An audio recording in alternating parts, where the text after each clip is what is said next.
Hey guys, it's Kelly. Welcome to my Purple Brick Road. Today I am just dropping off a little video for you about how I make our butter. So just a little backstory. Until about a year ago, I really hated real butter. I liked margarine. I know. It's gross. It's not even food, really. Let's be honest. But until I kicked my sugar addiction and really started eliminating processed foods from my diet, that's what tasted good to me. So one of the things that I did as I started getting processed foods out of our household was to get rid of the margarine, get rid of the plastic stuff, right? Stick butter can be a little expensive, and my kids really don't like that. I mean, they like the taste and everything, and they like it melted on their popcorn and all of that. But what they don't like is that you can't take a stick of butter or you know, like real butter out of the microwave and just spread it on a piece of bread for some grilled cheese or anything like that. They were really complaining, and they were destroying bread, like crazy, destroying bread, holes. So I started making our butter, and I'm going to show you guys how I make it so that it's spreadable. I'm just going to show you guys how I do it, how I kind of came up with a solution for the unspreadable butter and the margarine revolt that kind of occurred in our house when I got rid of it. So let's go into the kitchen, and I will show you guys what I do. Okay guys, so I'm in my kitchen and I am getting ready to make some butter. And I just use my electric mixer to do it, and I apologize, the dishwasher is running right below the camera. It's already halfway through the cycle, and so I can't stop it in the middle. So I just use my heavy whipping cream. Yes, it's commercial, and yes, it has been pasteurized, and no, it's not raw organic milk, but it is what we can afford right now and what we have access to. So it still is better than margarine, right? Okay, so here's what I do. I am going to, so I just dump the whole thing into my biggest mixing bowl that I have. Okay. Alright, so I'm just going to get it all in there. Okay. Close that up. Set it aside. Okay, so this is my trusty mixer. I don't have a stand mixer, so I do this completely by hand.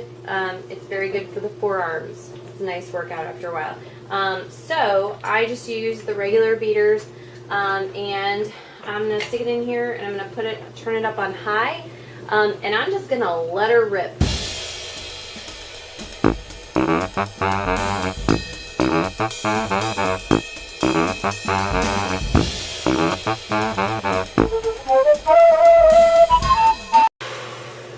Okay guys, so you can see it's starting to get thicker, okay?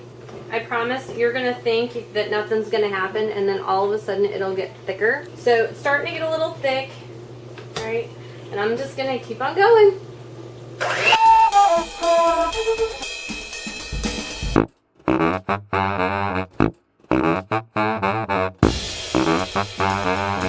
Okay, so we're kind of at the point where it's definitely getting thicker, especially in the middle. So this is usually the part where I'm going to stop for just a minute, kind of wipe up my counter, because it does tend to splatter a little bit. I really need a deeper bowl. And I'm just going to add my salt at this point. I know that seems like a lot of salt, but that might have been a little bit more than I should have. I don't know, we'll see. Sometimes I get a little heavy-handed with the salt because I like salt. Okay, I'm going to keep going just a little bit longer, and then I'll show you what we do next.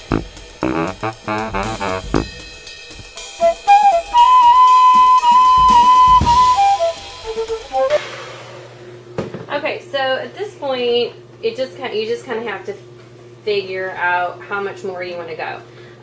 If I keep going too much longer, the fat's going to break and I'm going to get the separation of the buttermilk out of the butter. So at this point, when it's like this, it's a little bit stiff.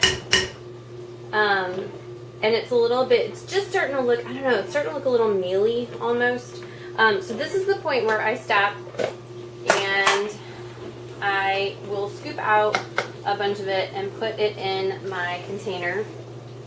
Okay, so I'm going to take out about half of it and put it in my bowl here. At this point, this is what we call our table butter. Okay, so when the kids are making toast, when I'm making grilled cheese, this is the butter that I'll use. Okay, it tastes just like butter, right? But it's fluffy. It's like a whipped butter. This is not fantastic for cooking. Okay, it's not fantastic for melting. Like if you like to melt butter on your popcorn, this is not what we use that for. Okay, so I'm going to put the lid on this one, and then I still have some of this left here. So I'm going to kind of scrape it in, and now I'm going to keep going until I get actual solid-ish butter. Okay, so let's turn it back on and keep going.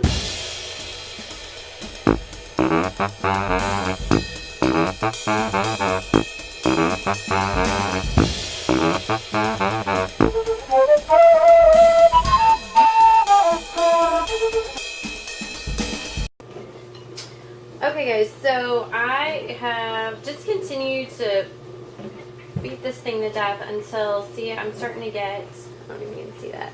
Yep, see, I'm starting to get some of my separation here. So at this point, I'm going to bring in my very fancy strainer, okay? So it's just my, it's just another bowl from the same set, a mesh strainer, and then some cheesecloth. And my cheesecloth is cut in really small pieces,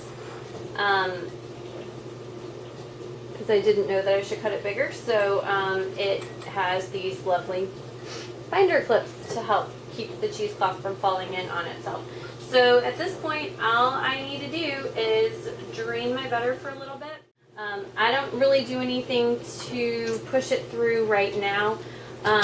Once it stops dripping on its own, then I will end up, I'll take my clips off and I'll just gather up my my cheesecloth. I'll twist it at the top and then I'll just squeeze it to get the rest of the buttermilk out. So, I mean, you can see it's already dripping a ton of buttermilk in there. And then make sure you save that buttermilk because that is perfect for using in your baking. Mostly it doesn't make it past my baking because buttermilk doesn't tend to stay in our house very long, so we use it really quickly. It's great for pancakes and biscuits and all kinds of things. So after that, I'll just put it in another small, a separate little bowl. There's my dishwasher making some lovely sounds. And then stick it in the fridge and we'll have butter. So this is the butter that we use for melting on our popcorn, and we use it, I will sometimes use it for frying or cooking on the stovetop.